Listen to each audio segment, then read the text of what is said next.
Guys, how are you all doing? I hope it's been a great new year and beginning to put in place your ideas and objectives, everything that you are planning for the new year. I hope you are going to take it serious and run with it. So, before the year ended in December, Canada has begun doing some few things, bringing in reforms for this year. Now, you all know that Canada is a destination for a lot of international students and people who want to travel abroad. Many people from Africa travel to Canada for school and to live there. So many of you know. Um, Personally, many people contact me, ask how they can get into Canada and all those things. So Canada is a very popular destination. They created the environment such that they can have more diversity in the system. Um, Canada at a point needed a lot of workers, students to boost their economy and to bring about what is the term? Make the country look friendly.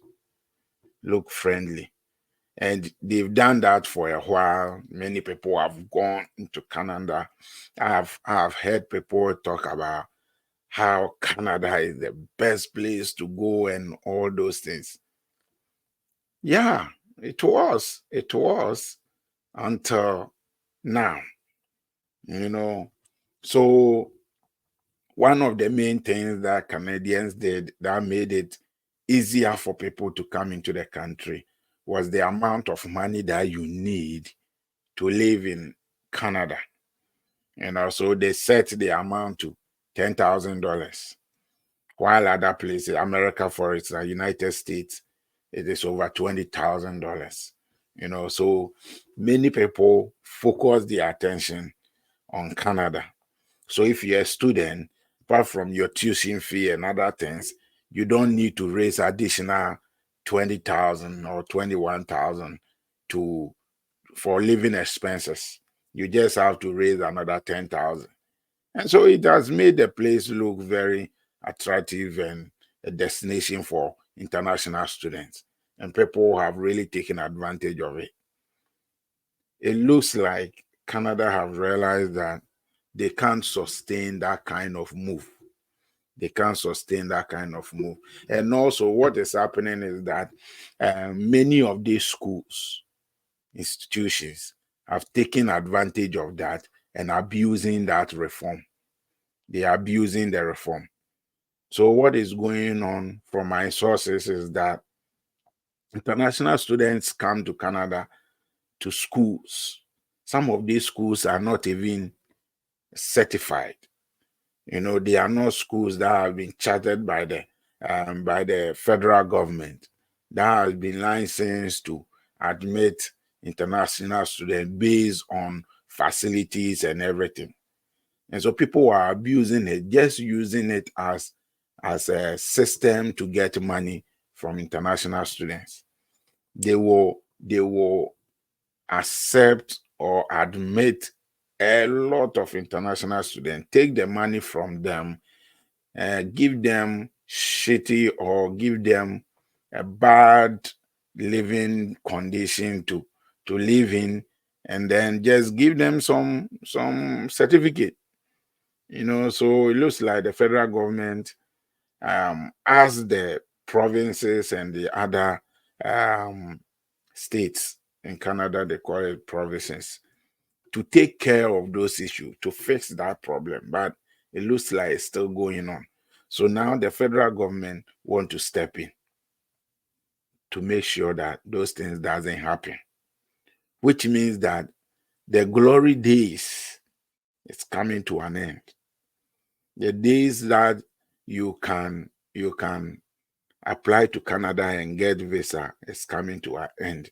And I'm going to play some of the press release from the minister to you so that you listen. And you listen, and then we will talk about it because there's a lot to unpack.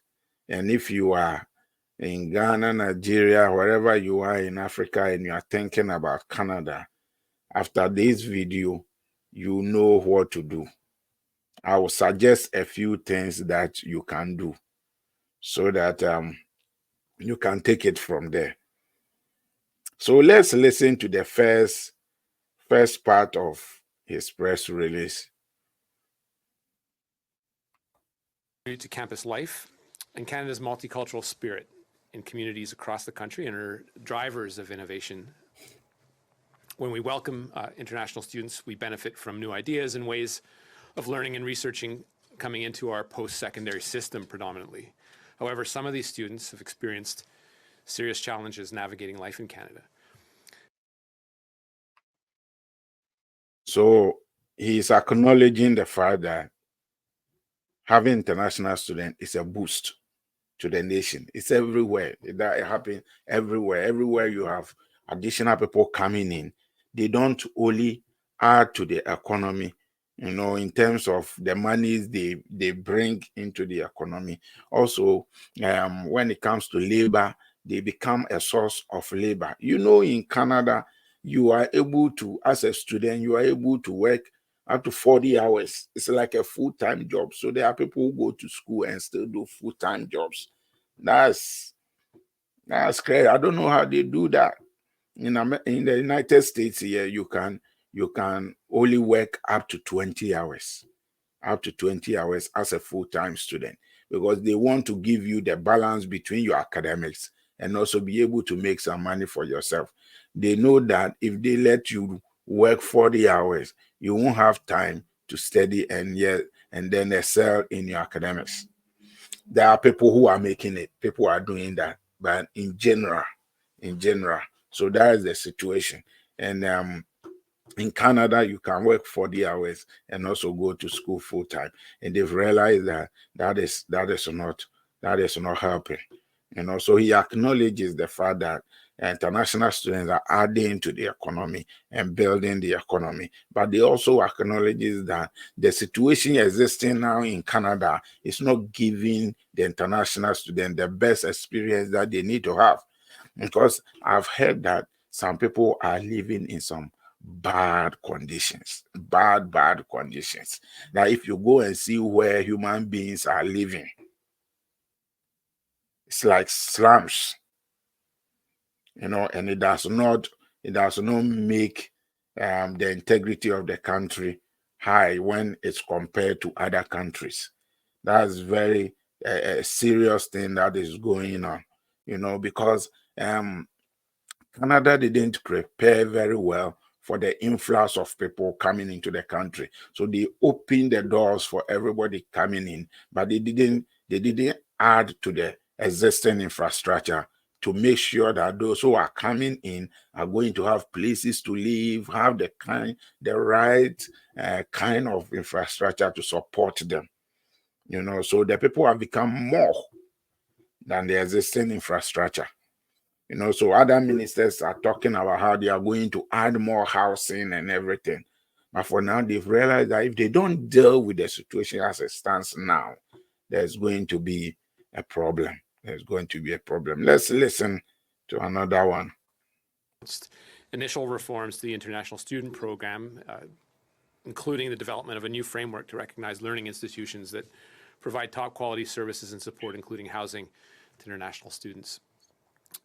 It would be a mistake to blame international students for the housing crisis, but it'd also be a mistake to invite them to come to Canada with no support, including how to put a roof over their heads. It's why we expect learning institutions to only accept a number of students that they're able to provide for, able to house, or assist in finding off-campus housing. In welcoming international students, we have a responsibility to make sure that students are supported when they come to our country. We also want to ensure that international students don't become victims of unscrupulous individuals who offer them inadequate living conditions, sometimes even at inflated prices. Ahead of September 2024, we are prepared to take necessary measures, including significantly limiting visas to ensure that designated learning institutions provide adequate and sufficient student supports as part of the academic experience. In order to achieve this result, it is imperative that we work together with provincial and territorial governments, learning institutions, and other education stakeholders so we can ensure international students are set up for success in Canada. Enough is enough. If provinces and territories cannot do this, we will do it for them, and they will not like the bluntness of the instruments that we use. Our aim is to strike the right balance between welcoming international students and making sure they have all they need to thrive. I will communicate more on this in due course, but for today, I'm here to announce a few more immediate measures. International students need to be prepared for life in Canada, and we have a responsibility to make certain that they are well supported when they come to Canada. So this is one part of the message, or what the minister is saying, that is very important. They say that they are going to use all the means that they can to make sure that that problem does not exist. So there is no need to let international students come to Canada when they cannot be supported. He's not blaming the international students. He's saying that there are people who are taking advantage of the international student, making this happen in the nation. And so what they are going to do is to restrict visas to international students. That is one major tool that they are going to use. Make sure that the number of international students who come to Canada to study is reduced significantly. In fact, the word that he used is they are going to use blunt instruments, blunt tools. They are going to be so strict on it that the provinces are not going to like it. That's serious. And that's where, or what I want my friends to really take note of. What they are going to do is now going to decide which school can admit international students. So if you are watching this video and you are planning on going to school in Canada, make sure that, one, you do your research very well. The school you choose is very important here. You may choose a school that have easy admission requirements and can easily let you come through. Be careful. They may not have the opportunity to give you visa. The minister is saying that if even they have to designate institutions to admit international students, they will do that. Designate. So they will come out with a list of universities that can admit international students. So please, when you are applying to a school in Canada, make sure that that school is credible, is legit, is a prominent school in Canada. That is not a shady institution. Please. Otherwise, you will throw your money away. And you know me. You know what I hate. What I don't like is to see you being scammed. I don't like it. I don't like it. So don't put yourself in that position. That is why I'm doing this video. So that you know you have to be very careful in your choice of school. In your choice of school. Very, very important. Let's listen to this one. On January 1st of next year, in 2024, the financial requirement for study permits will be raised to reflect the current cost of living. And as such, A single applicant will need to show that they have $20,635 in funds to support themselves in Canada, moving up from $10,000, as I mentioned in French. Moving to a more accurate cost of living level that helps international students arrive with necessary resources to live and study in Canada. Future increases will be tied to the low income cutoff that Statistics Canada publishes every year, similar to other immigration programs. This cutoff conveys the income below which an individual may be in strained circumstances as they have to spend a greater than average proportion of their income on necessities. Recognizing that students already have to show that they can cover their tuition as well as other travel costs, their cost of living threshold is set at 75% of the low income cutoff rather than 100%, and puts us on par with our competitor countries. So Sean. So what he's saying is that from January 1, beginning of this year, if you are coming to Canada, aside all the other monies you need to prove that you have, if you're a student, you need to have over $20,000 for your living expenses. So now they have come to par with the United States. So they are trying to be on the same level with other nations. If you have watched my video on the 5-nation block, you understand this. You understand where the minister is going. They work together, and I'm sure that the other countries have complained and have said, you guys, what you are doing is not helping. You got to be on the same par. That is what they are doing. They are making sure that it cut across board.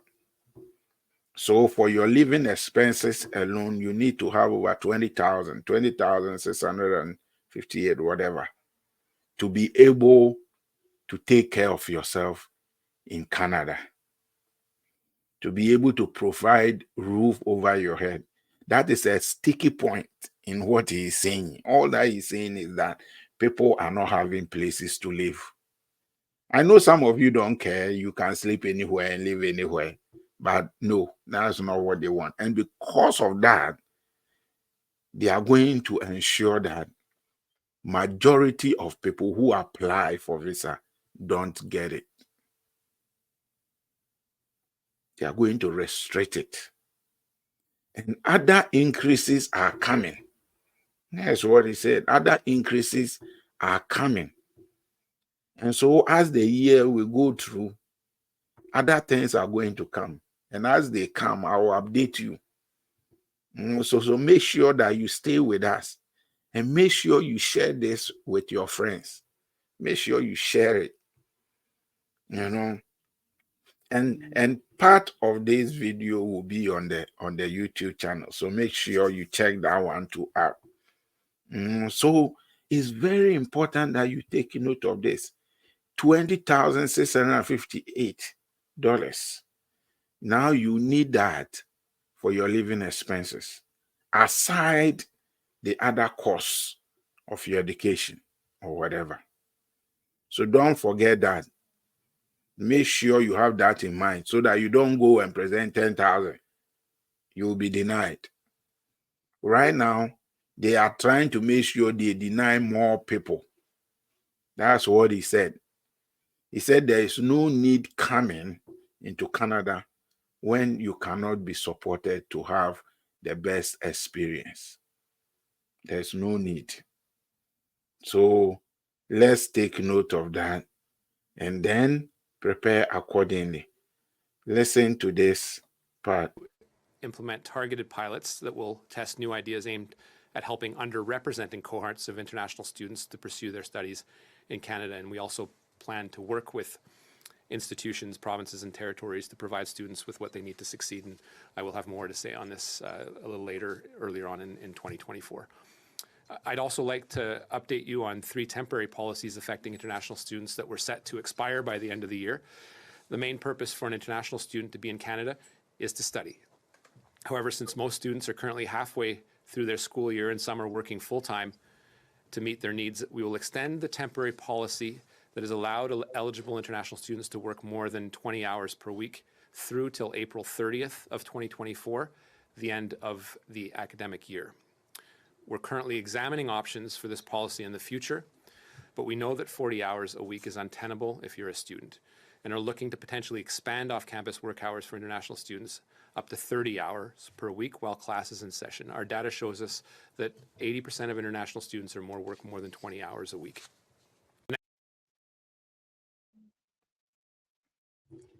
So in the United States here, if you're a student, you can work up to 20 hours, like I've said earlier. In Canada, you can work up to 40 hours, which is a full-time job, full-time. And so they allow students to study full-time and work full-time. And the minister is saying that it's untenable. They can't continue that. It shouldn't happen. Like I said, they want to be at par with their counterparts. America, United States of America, is doing 20 hours. So they want to also get to that 20 hours. They are saying that they may allow people to work 30 hours or whatever. So it means that right now, you need to also think. If you can't work 40 hours in Canada, what are you then going to do? That's something that you need to think about. Because at the end of the academic year is saying that they are going to end that policy. They are going to end that policy. So in the middle of 2024, if those who are coming back to school, the new applicants who are going to be admitted, you can't do that 40 hours. So if somebody is telling you that, oh, don't worry, when you come in, we can get you full-time job and you'll be fine, it has changed. I'm not saying that it wasn't, like I said, it's possible now. They are doing it now. But in the middle of the year, those who are coming afresh, you are not going to have that opportunity. I think the maximum you are going to get maybe 30 hours, which in itself is great. You know, it's great. But there are other things you can do. There are other things that you can do. And I will be showing or saying those things on our YouTube live sessions. So make sure that you stay with me and get updated and all these things. It is very important you take note. You take note that now students who are working 40 hours can no longer do that because the rules have changed. The rules have changed. They want you to come as a student to study. He said the main purpose of you coming in as a student is to study. And that is what United States always say. You came as a student, and so you study. As for the work we are giving you, they are just to help you. You are not here to work. So the main reason you came is to study. And that is what they are trying to also do. That's what they are trying to do. Distance learning measures in 2020 due to the travel restrictions during the pandemic and reduced them in scope in September of 2022. But since the vast majority of international students are now actually studying in person in Canada, we're extending this measure only to those starting programs before September 1st of 2024. And finally, in response to the labor market disruptions over the pandemic, we introduced a temporary policy granting post-graduation work permit holders an additional 18-month open work permit if needed. Those with a post-graduate work permit expiring by the end of this year remain eligible to apply, and we won't be extending that policy after that. So postgraduate students who were given work permit and then they were allowed to extend it for 18 months. At the end of this year, 2024, they are not going to allow postgraduate students who have work permits to extend it. When your work permit ends, it ends. You have to find other ways to live in Canada, because it was a work permit that was allowing you to work and live. Now they are saying that they are not going to allow that. When your work permit expires, that is it. So if you have a work permit now and it's about to expire, go and renew it. You have up to the end of the year. After that, they won't renew it again. After that, it expires. Now, when it expires, you have to think of what to do to stay in the country, because without it, you are not going to be able to live in that country. So, as you have entered into this new year and this policy has come, make sure that you do your things right to establish yourself in the system so that you can take advantage of what is happening now. If you are going to depend on your student work permit that you have, you are going to be disappointed at the end of this year. So make sure that you are smart and you do what you have to do to get that done. National students from becoming vulnerable, whether that's to bad actors or simply meeting their needs in Canada, is one of the main goals of our review of the International Student Program. These students contribute to boosting Canada's economy. Taking these additional steps today contributes to our long-term goal, which is to preserve the integrity of the International Student Program. It'll be key in all this to work with our provincial and territorial counterparts, which have an important share of the jurisdiction and responsibility in this, as well as other education and stakeholders, including the learning institutions themselves, so that we can ensure that international students really are set up for success in Canada. Canada want to set you up for success. And so they are going to use every means possible to make sure that people don't take advantage of you. I even hear that the Indian students are suffering more than anybody else because they are a lot. I hear the number of the Indian students that are coming into Canada is a lot. And because of that, they are suffering more. The Canadian government doesn't want that to happen. That's why they are putting in all these measures. A lot more are coming this year. A lot more are coming. So keep your fingers crossed. Make sure you watch what is happening on this platform and on our YouTube channel so that every new thing that can will update you, will get you the necessary information that you need to be able to do what you have to do. If you are watching this video, you know other people who help people to come to Canada or Canadian platforms, and they are not sharing this information with their followers. Please share this with them. Let them know it. You see, they say that knowledge is power. I believe that the right application of knowledge is power. If you have the knowledge, you know, and you do not use it or take advantage of it, it doesn't mean anything. So I'm giving you this knowledge so that you can take the steps, the necessary steps, to be able to succeed in what you are trying to do. And so if you know other people who are on other platforms where they talk about Canada and they are not sharing this knowledge with them, do them a favor and share with them and let them know that Travel to America TV, we make sure that the facts are put out there. So go ahead, share with your friends, let them know it, and let us do what we have to do to succeed in 2024. Thank you, and see you next time.